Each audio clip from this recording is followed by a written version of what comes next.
Explicaremos sobre los ácidos bases y sus reacciones en la atmósfera, suelo y agua. Bueno chicos, para empezar, dar una breve introducción acerca de los ácidos y bases.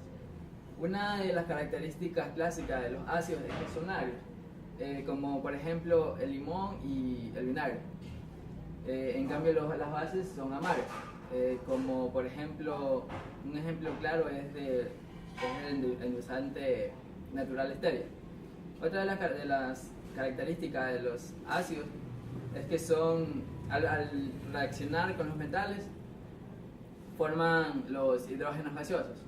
Un ejemplo de esto es de los metales al reaccionar son los zinc, el magnesio y el hierro. Mientras que las bases son resbaladizas. Un ejemplo de los gases puede ser el jabón. Otra de las características clásicas de los ácidos y bases es que pueden cambiar el color de pigmentos vegetales, como por ejemplo el papel tarrosal.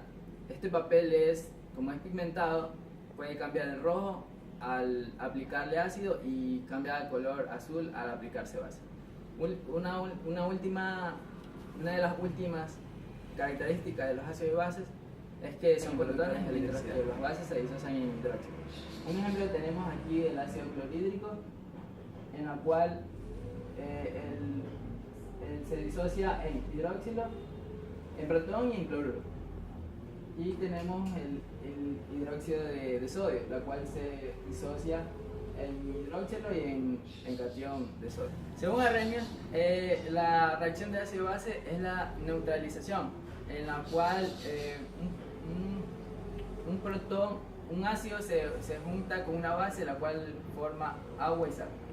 En la segunda definición tenemos la definición de Bounce-Lowry, en la cual indica que según él clasifica la reacción de ácidos y bases. Quienes donan una reacción ácido-base tenemos un protón del ácido que dona un protón a la base formando un ácido conjugado y una base conjugada. Como aquí tenemos un ejemplo, tenemos el ácido clorhídrico y el agua.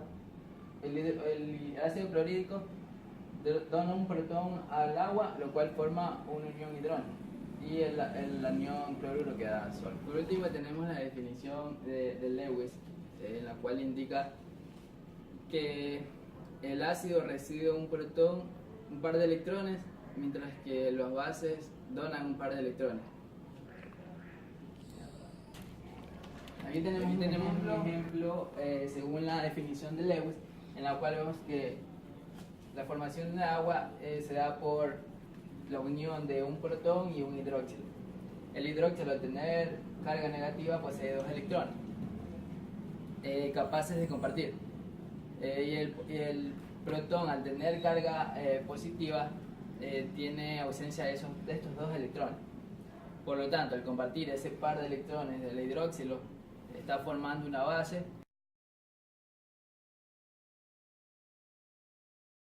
Yo les voy a hablar sobre las reacciones ácido-base en la atmósfera. Como sabemos, la principal reacción ácido-base en la atmósfera es la lluvia ácida. La lluvia ácida se forma cuando la humedad en el aire se combina con el óxido de nitrógeno y el dióxido de azufre emitidos por fábricas, centrales hidroeléctricas y carros que queman carbón y otros derivados de petróleo. Combinándose con el vapor de agua, estos gases forman ácidos nítricos y ácidos sulfúricos. Finalmente, estas sustancias químicas caen en la tierra acompañadas de las precipitaciones, constituyendo la lluvia ácida. Se puede hacer tenemos la deposición seca, que es cuando retornan en forma de gases o aerosoles cerca de la fuente de emisión de los óxidos de nitrógeno y azufre. Y la deposición húmeda, que es cuando los NOx y los SOx se oxidan formando los ácidos nítricos y sulfúricos, que se disuelven en las gotas de agua que forman las nubes y van al suelo en forma de lluvia, y estas pueden precipitarse hasta cientos de kilómetros de distancia del foco del emisor. Los contaminantes atmosféricos primarios que dan origen a la lluvia ácida pueden recorrer grandes distancias, trasladándose los vientos a cientos miles de kilómetros antes de precipitarse en forma de lluvia, granizo. Cuando la precipitación se produce, puede provocar importantes deterioros en el medio ambiente. La lluvia normalmente presenta un pH de 5.6, ligeramente ácido, debido a la presencia del CO2 atmosférico, que forma ácido carbónico H2CO3.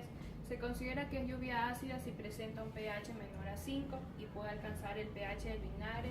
Estos valores del pH se alcanzan por la presencia de ácidos como el ácido sulfúrico, que es el H2CO4, y el ácido nítrico HNO3. Estos ácidos se forman a partir del dióxido de azufre, SO2, y el monóxido de nitrógeno, que se convierten en ácidos. Los hidrocarburos y el carbón, que son usados como fuentes de energía en grandes cantidades, pueden producir también óxidos de azufre. En la formación de la lluvia ácida tenemos una gran parte del CO2 emitido en la atmósfera procede de la emisión natural que se producen por las erupciones volcánicas, que son fenómenos irregulares. El problema ambiental más importante es el de las emisiones de CO2 en procesos de obtención de energía. El carbón, el petróleo y otros combustibles fósiles contienen azufre en unas cantidades variables, generalmente más del 1%, y debido a la combustión, el azufre se oxida a dióxidos de azufre.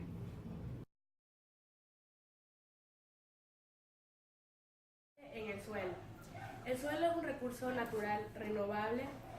La corteza terrestre está constituida por elementos químicos que se encuentran combinados en forma de compuestos químicos estables, llamados minerales. Consta de 4 componentes principales, que son material orgánico, materia mineral, agua y aire. La acidez de los suelos se debe cuando hay una sobrecarga de iones. La acidez del suelo afecta a la solubilidad de los minerales y por consiguiente a su disponibilidad para las plantas cultivadas. También influyen en lo que es la actividad de los microorganismos, que son los que se encargan de los restos vegetales y los restos animales. Por tanto, contribuyen a lo que es la fertilidad de los suelos de manera positiva. Las acidez vienen indicadas por el valor del pH, que significa el potencial de hidrógeno. Casi todos los cultivos crecen mejor en un suelo donde tiene poca acidez. Ciertos abonos químicos aumentan la acidez de los suelos, lo que puede ser beneficioso añadiendo el cal en forma de carbonato de calcio o de magnesio. La industria de los fertilizantes ha ido evolucionando debido a los problemas de fertilidad de algunos suelos, de amortiguación, por lo cual al aplicarle ácidos o bases, no varía en gran medida su nivel de pH. Está relacionado con la existencia de coloides en su composición. Suelos con mayor contenido coloidal tendrán mayor capacidad de amortiguación. La capacidad de amortiguación es distinta según el tipo de suelo. Pueden ser suelos húmicos, arcillosos, suelos francos o suelos arenosos. Importancia del pH. Influye en las propiedades físicas y químicas del suelo. Propiedades físicas. pH muy ácidos, hay una intensa alteración de minerales y la estructura se vuelve inestable. pH alcalino, la arcilla se dispersa, se destruye la estructura y existen malas condiciones desde el punto de vista físico. Propiedades químicas y fertilidad. La asimilación de nutrientes del suelo está influenciada por el pH, ya que determinados nutrientes se pueden bloquear en determinadas condiciones de pH y no son asimilables. Influencia del pH en los suelos de cultivo. Conocer el pH del suelo es importante para evaluar la relación suelo. La planta. La mayoría de cultivos se desarrolla más favorablemente en los suelos con pH cercano a 7, es decir, neutro. Aunque cada especie vegetal tiene un pH óptimo, la acidez del suelo también afecta la disponibilidad de nutrientes, las propiedades físicas de los suelos y las actividades de las bacterias. Así como se ha comprobado que los suelos ácidos no son convenientes para el desarrollo de la mayoría de los cultivos agrícolas forrajeros. Los suelos presentan una acidez mayor que la requerida para los cultivos, debido a varias razones como las siguientes: la elevada extracción de nutrientes, la abundancia de lluvias, el calcio y el magnesio son arrastrados por el agua. La fertilización con compuestos nitrogenados. Esto explica por qué los suelos de la selva son ácidos, no son tan buenos para la explotación agrícola. En estos terrenos, después de 2 o 3 cosechas, el suelo se queda sin nutrientes, es decir, se empobrece. Los suelos ácidos requieren de la aplicación de enmiendas calceras que se usan como correctivos. Dichas técnicas se conocen como el encalado y consisten en añadir compuestos de calcio al suelo. Así los iones bicarbonato neutralizan a los iones. Con ello se busca llevar a los suelos un pH cercano al pH entre 6,5 y 7,5.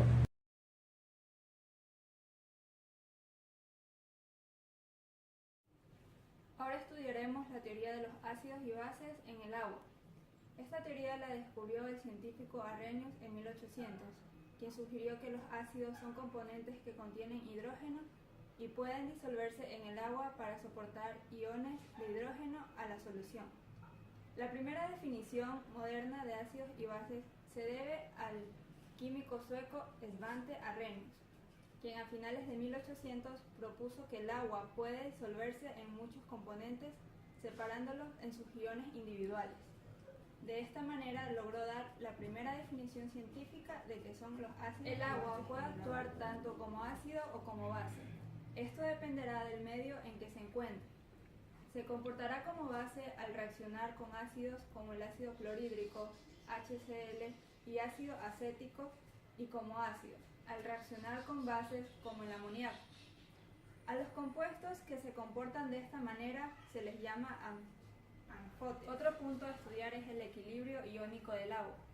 El agua en estado puro se autoioniza, que es la reacción en la que existe una transferencia de protones entre las moléculas de la misma clase, en una pequeña cantidad, generando iones hidronio e iones hidroxilo, según siendo la ecuación simplificada a continuación. De esta ecuación se puede establecer la constante de equilibrio para la ionización del agua. La concentración del agua se considera como constante al comparar la concentración del agua pura sin disociar con la parte ionizada, quedando la siguiente expresión. Y a esta expresión se le llama producto iónico del agua. En ella, las concentraciones de los iones se expresan en unidades de molaridad, mol, ya sea a 25 grados el valor K, que es 1,0 por 10 a la menos 14. En el agua pura, la concentración de hidrógeno y oxígeno es la misma, siendo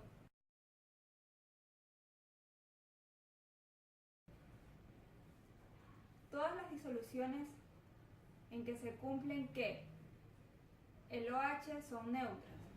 Podemos deducir entonces que el agua pura destilada es neutra en cuanto a su acidez y basicidad, pero que en contacto con otros elementos tendrá ya sea predominio ácido o básico. El agua es un disolvente sólido único. Una de sus propiedades especiales es su capacidad para actuar como un ácido o como una base. El agua se comporta como una base en reacciones con ácidos como el ácido clorhídrico y el nitrógeno. El agua es un mal conductor de la electricidad, ya que es un electrolito muy débil, pero experimenta una ligera ionización.